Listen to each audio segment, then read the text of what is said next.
Ahí está grabando de pronto, ¿no?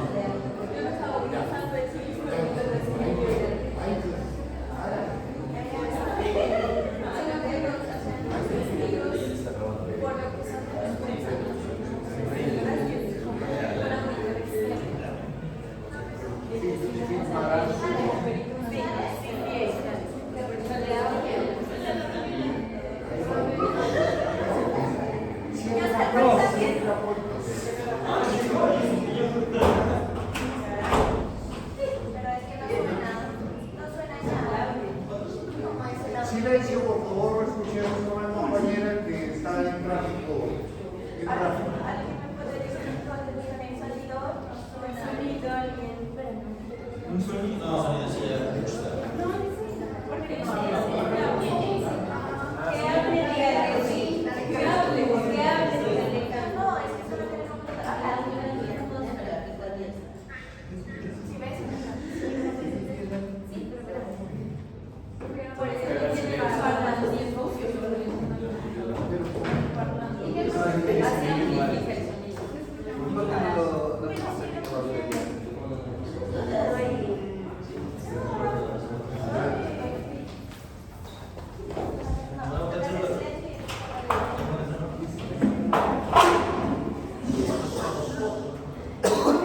Un momentito, para que se escuche ahí un momentito.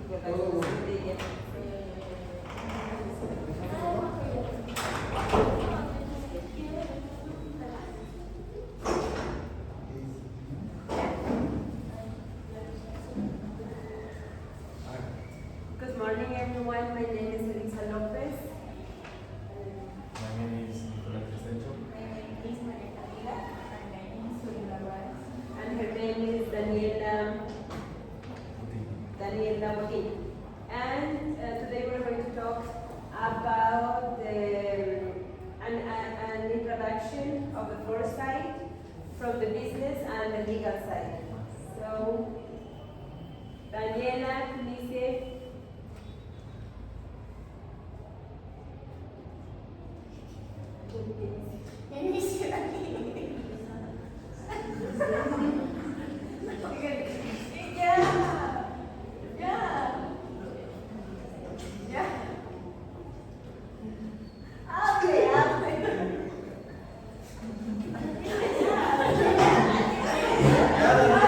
Ya ves.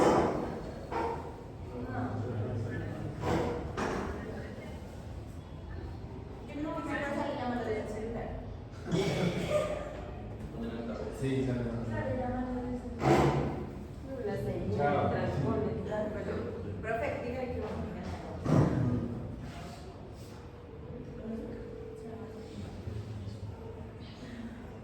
está ahí.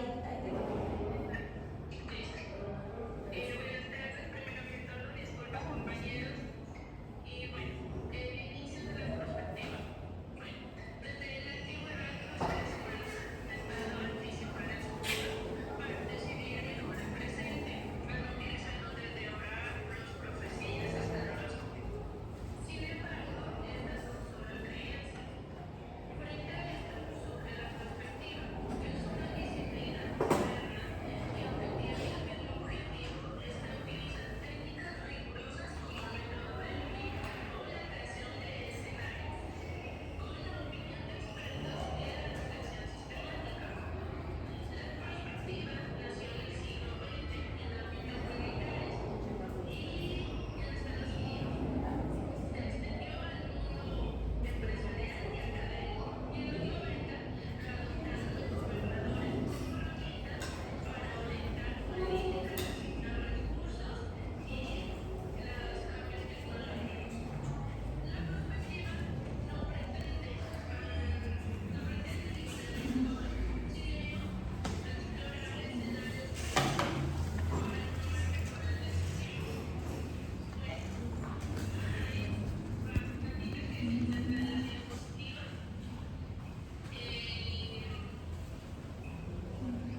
usaba la adivinación. No es eso, no es nada de eso, no es adivinar, no es predecir, sino que más bien es cuando un grupo de expertos, como dijo mi compañera, se reúne sobre unos conocimientos que ellos tienen o sobre un interés que ellos tienen para buscar futuros posibles.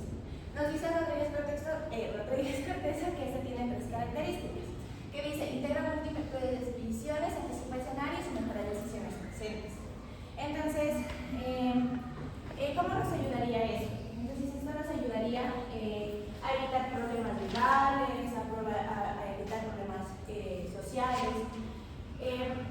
Antes de entrar al ejemplo hipotético, entremos a un ejemplo más cercano, que fue lo de la pandemia. ¿Qué pasó en la pandemia? Que si bien el COVID se inició en China en diciembre, eso fue una noticia a nivel mundial, cuando comenzaron a decir que las personas estaban muriendo por la gripe y todo eso. Pero ¿qué pasó? Los países no tuvieron esa iniciativa de la perspectiva. Porque si hubieran tenido una iniciativa de perspectiva, hubieran podido manejar mejor la situación. La economía, los hospitales, la sociedad en general, sobre todo la economía, que fue algo que se afectó bastante. Por ejemplo, en Colombia, a pesar de que ya se sabía desde diciembre que comenzó el COVID, como sabemos, fue el último país que cerró los aeropuertos, que cerró los terminales, que cerró las fronteras. Entonces, si hubiera habido, por parte de los expertos, aquí una perspectiva, hubiera habido un análisis de los futuros posibles y de cómo hubiera afectado el COVID en la pandemia, nos hubiéramos evitado muchísimas cosas, muchísimas muertes, muchísimas crisis económicas, muchísimas familias en pobreza. Bueno, ahora sí, con el ejemplo hipotético, podemos decir que en una empresa de tecnología, como sabemos últimamente, pues cada vez es más estricta la protección de datos. Entonces podríamos decir que en una empresa donde se sabe que va a haber otra ley que va a ser más estricta y más estricta y más estricta, entonces por el bien de ellos, por el bien de la empresa, ellos tienen que estar alerta para que pues así esta empresa no se caiga abajo. La propuesta para esta sería tener esos expertos, esas personas interesadas en este tema, en la empresa, que ayuden a mejorar las metodologías, que ayuden a prever el futuro. Por último, y ya concluyendo, entonces, pues es mejor estar preparados y que no pase a no estar preparados y que pase. La perspectiva nos ayuda a eso, a no sorprendernos y no estar preparados.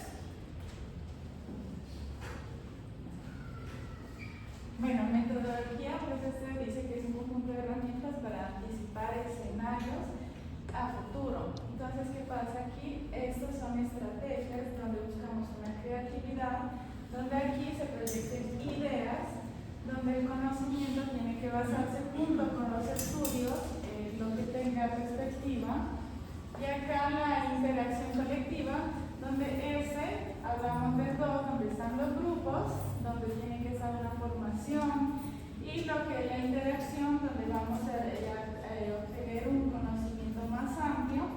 Y entonces todo eso lo vamos a unir con estas dos, que es panel de control y DELTI. En el panel de control encontramos que es un lugar en específico donde se reúnen 10 o 15 integrantes, donde esos tienen que ser diversos. Y esos tienen que tener un equilibrio donde tienen que estar en equilibrio de sexo, género, biología. ¿Por qué motivo? Porque tiene que haber un equilibrio a la hora de tomar decisiones, de crear ideas, de fomentar y de hacer como incentivaciones hacia el futuro. Luego encontramos lo que es DELTI. En DELTI encontramos que estas son herramientas que nos sirven para proyectarnos hacia el futuro, pero ¿qué pasa? Que en esta tienen que tener dos, como decir, entregar una estadística clara de qué es lo que se va a generar aquí. Entonces, aquí se reúne un grupo de personas que son profesionales, donde aquí ellos dicen, vamos a hacer una estadística, vamos a un ejemplo en la cuestión de nosotros como en derecho. Hubo una circunstancia donde apareció Drive, esta aplicación Drive,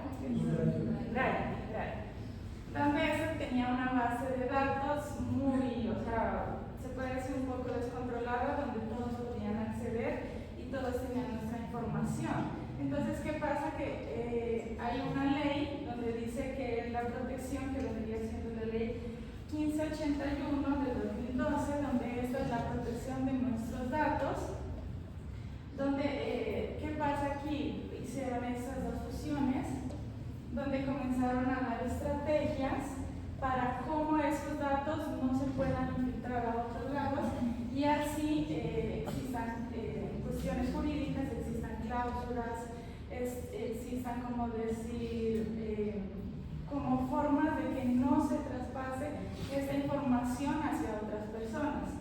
En el ámbito donde yo estoy haciendo la práctica, que es en la alcaldía, allá hacen comparendos y también hay una base de datos. Entonces, esa base de datos no se puede infiltrar ni mucho menos se puede expandir. Entonces, esto nos sirve mucho para qué, porque en cuestiones de un ejemplo, una empresa que tenga bastante información o base de datos o cualquier cosa no pueda tener eso, como decir, problemas legales hacia futuro. Entonces eso vendría siendo como una prevención hacia el futuro. La pregunta de cajón que se me ocurre en este momento, consultorios jurídicos, es o se aplica DEPI. Sí, también. ¿Por qué? ¿Por qué? Porque llega el usuario, lo recibe la profe Joana, ¿es o Paola? Paola, que ella le hace, como decir, un filtro, le pide todos los datos, la información, qué es lo que él necesita. Y luego eso pasa a nosotros que llegamos y nos dan esa información, nos dicen qué es lo que sigue, nos entregan esos datos, esos procesos.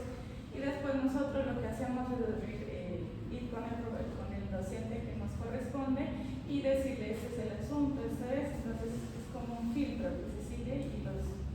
Participan muchos conocimientos alrededor de un problema. Ajá. Okay. Listo. Yo les voy a hablar sobre el proceso de la perspectiva y para empezar, pues, debemos mencionar que el proceso de la perspectiva es una herramienta metodológica que en vez de evitar prever problemas futuros, lo que trata es que a partir de la creación de varios escenarios logran estar preparados para muchas ocasiones y eventualidades que se pueden presentar. Es mejor prepararse para lo peor para que sí tener un buen rendimiento. Entonces, este proceso se divide en tres etapas o tres fases: la preprospectiva, la prospectiva y la postprospectiva. En la primera que nos menciona, bueno, esta es donde se sientan las bases. En esta misma se fijan los objetivos, la metodología, los autores, los criterios, la manera de cómo se va a hacer la investigación y a qué nivel se lo va a hacer, si va a ser nacional, departamental, regional y demás.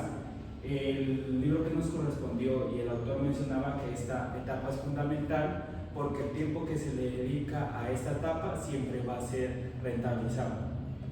Después de la misma viene la fase prospectiva, que es si en la primera es donde se establecen las bases, en la segunda es donde estas ya empiezan a materializarse. Entonces es en donde ya se empieza a aplicar la metodología, las funciones de investigación, donde empiezan a ver estas ideas y donde empiezan a ver estas entrevistas para hacer que la investigación tenga criterio y de la misma manera que deje de trascienda a una investigación y no se quede en una simple moda o tendencia del momento que no va a tener ninguna relevancia a futuro. Por la última, la fase post-prospectiva es la donde nos menciona que es ya el final de esta etapa de investigación y es donde a partir de ver los resultados buscan que esta misma tenga un avance simbólico en las personas que tienen el poder de palabra, es decir, aquellas personas que tienen poder de decisión, como digamos personas de altos rangos, digamos que en el Congreso, en universidades y demás, porque el mismo autor nos menciona mencionaba que las mismas personas que inician estas investigaciones no son las mismas que las terminan o que, bueno, llegan a ver los resultados de estas mismas por el tiempo que se traza. Por eso es importante que en la última etapa, en vez de dejarlo como una investigación y ya el desarrollo de la misma, hacer válida la práctica de esta misma a través de seminarios, a través de debates y a través de otras que hagan la investigación útil para aquellas personas que tienen poder de decisión. Un ejemplo que les puedo poner de una persona, digamos, inteligente que muchos conocemos es Albert Einstein. Él es el que fue la base de la bomba atómica, pero era físico y la bomba atómica se hizo a partir de las leyes de la física cuántica. Entonces él fue el que de las bases, pero su investigación no la alcanzó a culminar por el tiempo que se desarrolló y porque en ese momento la física cuántica pues, no tenía gran trascendencia y después llegó Oppenheimer y con las bases ya puestas pues, se culminó esta investigación. Otros ejemplos de este proceso podemos tomar dos, en una materia jurídica y en otra materia empresarial. En la empresarial podríamos poner la gran competencia que hay entre Pepsi y Coca-Cola. Por ejemplo, en los años 80 y 90, Pepsi se lo caracterizaba por la contratación de personas que estaban en ese momento de moda y que les pagaban para que aparecieran en sus comerciales y demás, y les salía rentable, pues digamos que este tipo de promociones y publicidad para pues rentabilizar. Coca-Cola, ¿qué hizo? No decidió invertir en su momento las mismas cantidades de dinero las mismas cantidades de dinero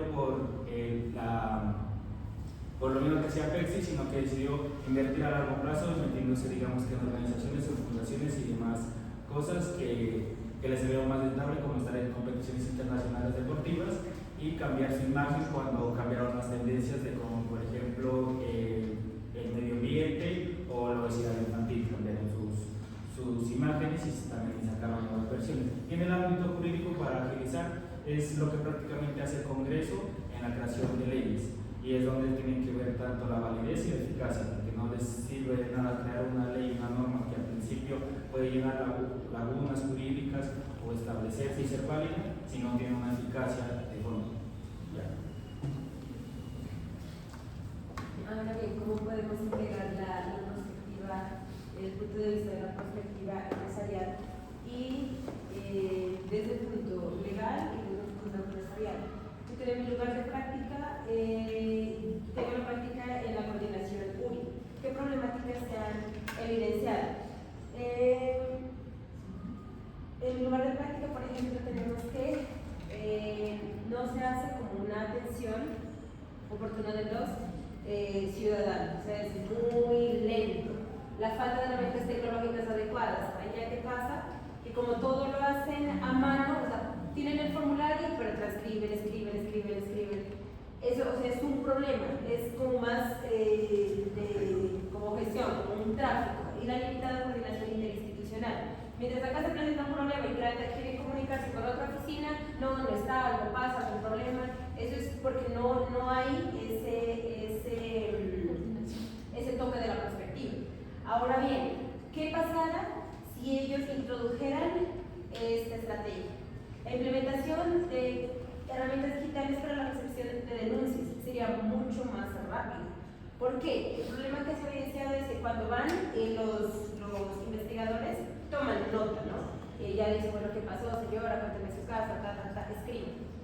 Cuando esos documentos los pasan a la oficina, no se entiende qué es lo que dicen, las letras, es un enredo. Luego hay que ir a buscar al investigador para, bueno, ¿qué dice aquí, hermano? ¿Por qué no se entiende el delito? ¿Qué es que dice? Entonces, si se implementara aquí, mire, es tan fácil como pasarlo al computador, estar tomando cosas, bueno, dígame, señor, escribe, nadie tendría ningún inconveniente, se sube al sistema, sería más ágil.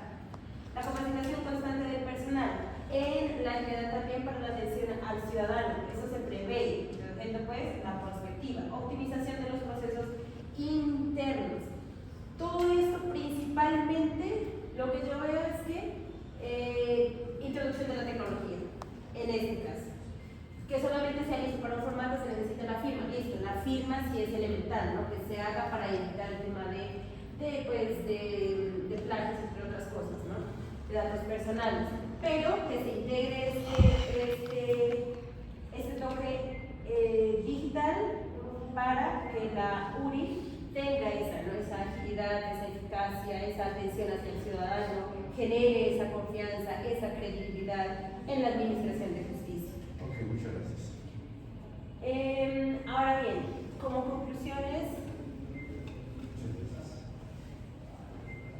Se le acabó el tiempo. Sí, es verdad, lo que usted dice de la URI tiene unas dificultades, pero no es culpa de URI, ni es culpa de la planeación, porque ellos sí tienen una planeación. Fiscalía tiene una planeación bastante interesante y es una planeación nacional, debe ejecutarse en todos los ámbitos. Fíjense las conclusiones. Entonces, aquí están las conclusiones veraces y que tienen que aplicarse. Aquí, ¿sabe cuál es el efecto? Las personas. Las personas que ejecutan la acción.